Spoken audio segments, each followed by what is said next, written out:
जय हिंद दोस्तों। आशा करता हूं कि आप लॉकडाउन का पालन कर रहे होंगे और अपने अपने घरों में होंगे। और मैं भी अपने घर में इस वक्त लॉकडाउन हूं और मैंने सोचा क्यों ना इस समय का थोड़ा सा सदुपयोग करा जाए।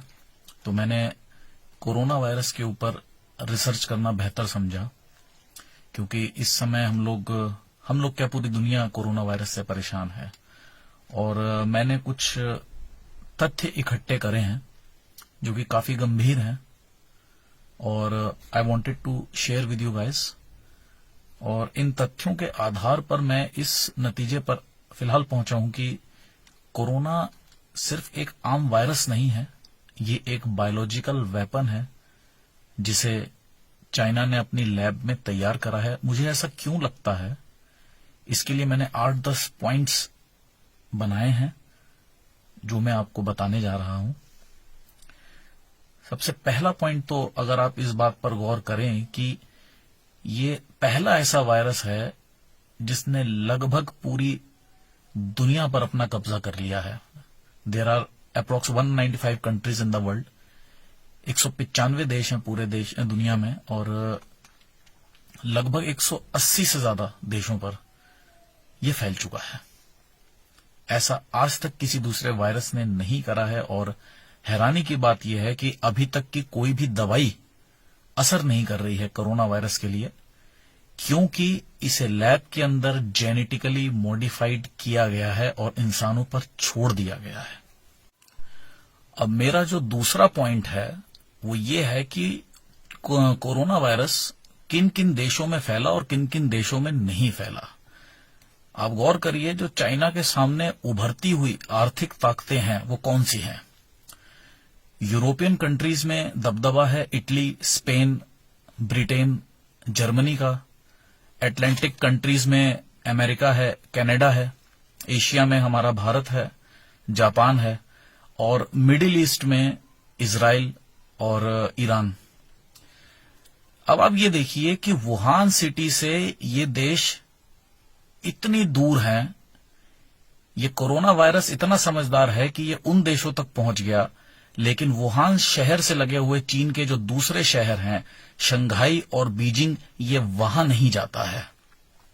आप जरा गौर करिए, वुहान से इटली की दूरी है 8,600, स्पेन की 9,800, जर्मनी की 8,200, अमेरिका की 11,860 किलोमीटर की दूरी है। वुहान से अमेरिका की दूरी 11,000 से ज्यादा की है।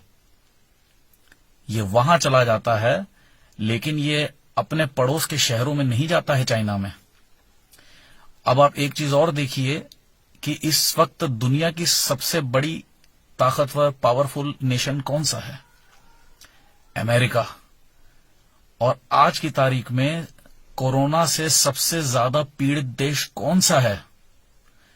अमेरिका। यह है मेरा दूसरा पॉइंट कि खास तौर पर यह दुनिया की आर्थिक राजधानियों पे इसने हमला बोला है। अब तीसरा पॉइंट, ये किसे किसे हुआ और किस किस व्यक्ति को नहीं हुआ है। आप देखिए तो ये जिन देशों का भी मैंने नाम लिया, वहां पे कई हॉलीवुड एक्टर्स को हुआ, कई बड़े बड़े राजनेताओं को हुआ। ब्रिटेन के पीएम बोरिस जॉनसन को हुआ, ब्रिटेन के हेल्थ मिनिस्टर को हुआ, प्रिंस चार्ल्स को हुआ, ऑस्ट्रेलिया के गृह मंत्री को हुआ, स्पेन और कनाडा के प्राइम मिनिस्टर्स की धर्मपत्नियों को यह हुआ है, जर्मनी के चांसलर को हुआ। और कुछ सेलिब्रिटीज और कुछ लोगों की गलती की वजह से ये हमारे देश के बड़े नेताओं तक भी पहुंच सकता था, लेकिन खुशकिस्मती से ये बच गया। अब आप ये देखिए, ये किसे नहीं हुआ। चाइना में वुहान शहर को ही अगर ले लिया जाए, जहां पर इसका थोड़ा बहुत असर दिखा था, ये वहां के किसी भी राजनेता, किसी भी मिलिट्री ऑफिसर, किसी भी अधिकारी को नहीं होता है। ये सिर्फ दूसरे देशों में जाके ज्यादा प्रकोप मचाता है। ये इस बात पर गौर करिए। अब चौथा पॉइंट, पूरी दुनिया की जो मेन मनी अर्निंग सिटीज हैं सब बंद हैं, सब की सब बंद है। पेरिस बंद है, न्यूयॉर्क बंद है, बर्लिन बंद है, लंदन बंद है, रोम बंद है, टोक्यो बंद है, दिल्ली, मुंबई, कोलकाता, बेंगलोर, पूरा का पूरा देश बंद है। सिर्फ चाइना खुला है। चाइना के सारे शहर खुले हैं। चाइना की सारी फैक्ट्रियां धड़ल्ले से चल रही हैं। 10 करोड़ से ज्यादा मास्क वहां की फैक्ट्रियां रोज बना रही हैं। इसके अलावा और भी जो प्रोडक्ट्स जिसे हम लोग खरीदने के शौकीन हैं, वो प्रोडक्ट्स धड़ल्ले से रोज चाइना में बन रहे हैं। चाइना इस वक्त मेडिकल किट्स भी बना रहा है पूरी दुनिया को बेचने के लिए। उसने पहले से बहुत बड़ी तैयारी करके रखी हुई थी।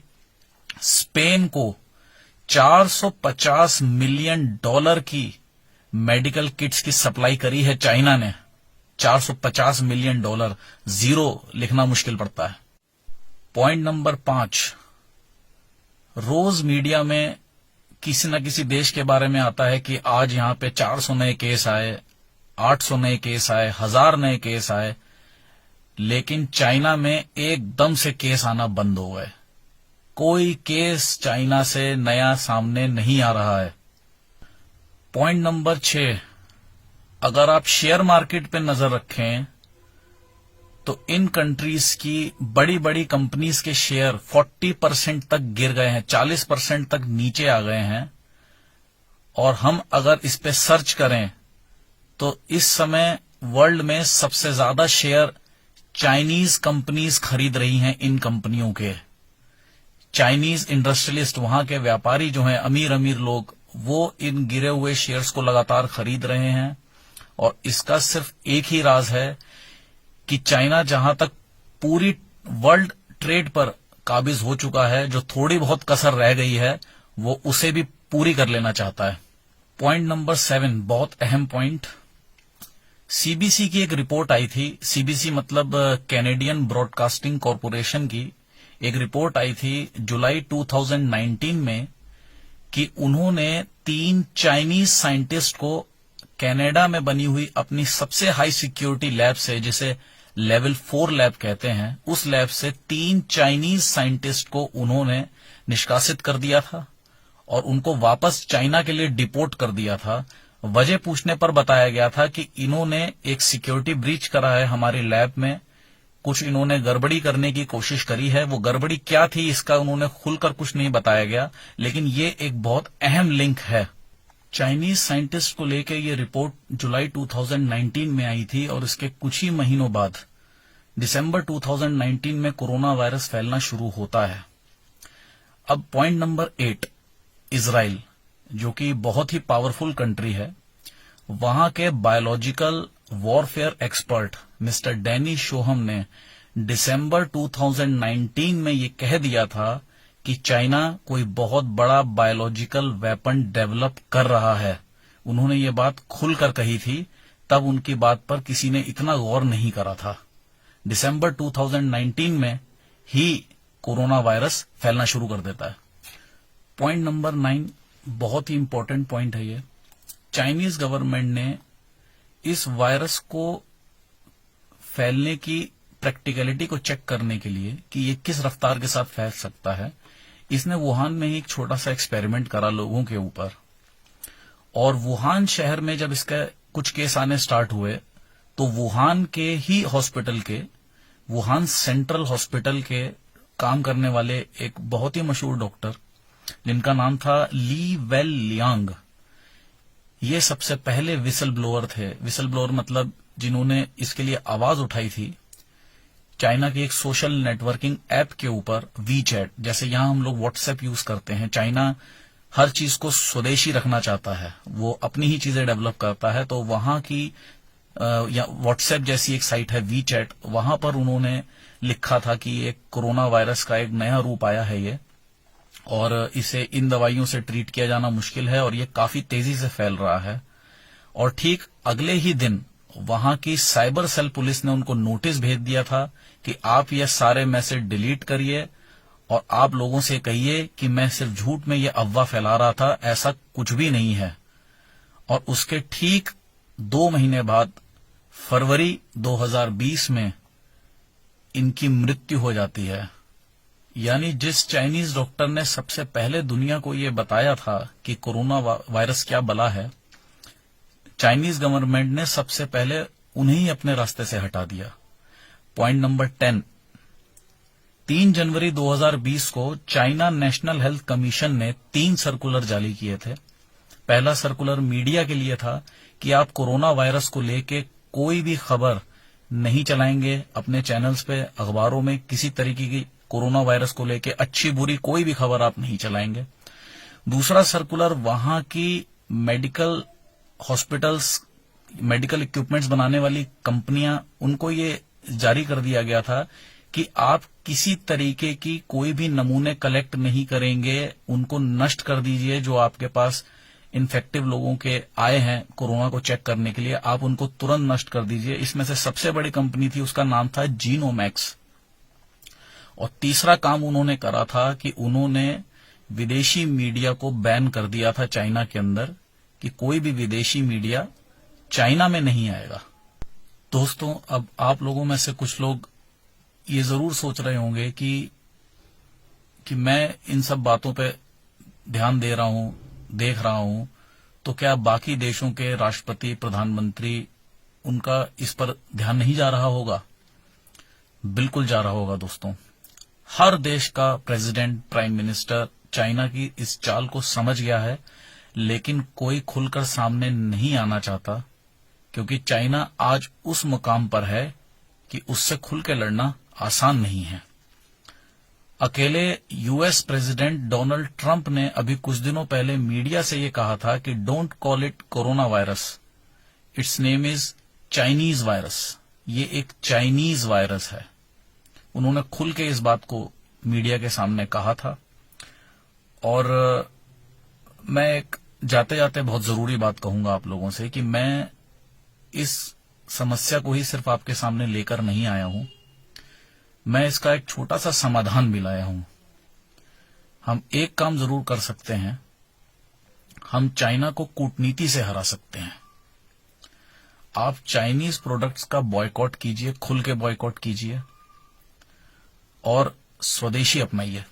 लेकिन हम लोग चाइना का बॉयकॉट हर साल गलत तरीके से करते हैं। हम कहते हैं कि हम दिवाली पर चाइना की बनाई हुई झालर नहीं खरीदेंगे, और हम ये कहना शुरू करते हैं दिवाली के 1 हफ्ता पहले से, जबकि तब तक पूरे हिंदुस्तान में ये माल चाइना का बनाया हुआ बट चुका होता है। आपकी दुकान पे आने से पहले ये दिल्ली लाजपत राय मार्केट आ चुका होता है।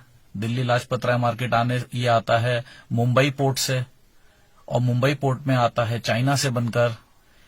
दिवाली मान लीजिए अक्टूबर में है, तो उसके 3-4 महीने पहले से ही ये लोग ये झालरें बनाना शुरू कर देते हैं। हमें अगर बॉयकॉट करना होगा तो अभी से बॉयकॉट शुरू करना पड़ेगा, तब जाकर इसका असर दिखाई पड़ेगा मित्रों। और सिर्फ चाइनीज झालरें ही नहीं, इसके अलावा भी हमें चाइना की बनाई हुई तमाम चीजों को छोड़ना सीखना होगा, क्योंकि आप कुछ ही दिनों में देखेंगे कि चाइना एक बहुत बड़े ब्लैकमेलर के रूप में सामने आएगा। वो अपनी पावर को दिखाकर लोगों को ब्लैकमेल करके, देशों को ब्लैकमेल करके अपना फायदा करेगा, और हमें उसकी रीढ़ की हड्डी पे वार करना की जरूरत है। एक बायोलॉजिकल वॉर शुरू हो चुकी है और हमें ये दिखाई भी नहीं पड़ रही है। हमारे प्रधानमंत्री माननीय मोदी जी कोई ना कोई रास्ता इसका जरूर निकालेंगे। तब तक हम क्या कर सकते हैं, हम अपने प्रधानमंत्री के बताए हुए रास्तों पर चलेंगे। उन्होंने हमसे कहा है कि हम घरों में रहें, इस वायरस से सुरक्षित रहें, तो हम घरों पर रहेंगे। आप लोगों को भी अपने घरों पर रहना चाहिए। हमारे प्रधानमंत्री द्वारा दिए गए सारे निर्देशों का अक्षरशः पालन हमें करना चाहिए, क्योंकि इसके अलावा अब हमारे पास कोई रास्ता नहीं बचा है मित्रों। जय हिंद।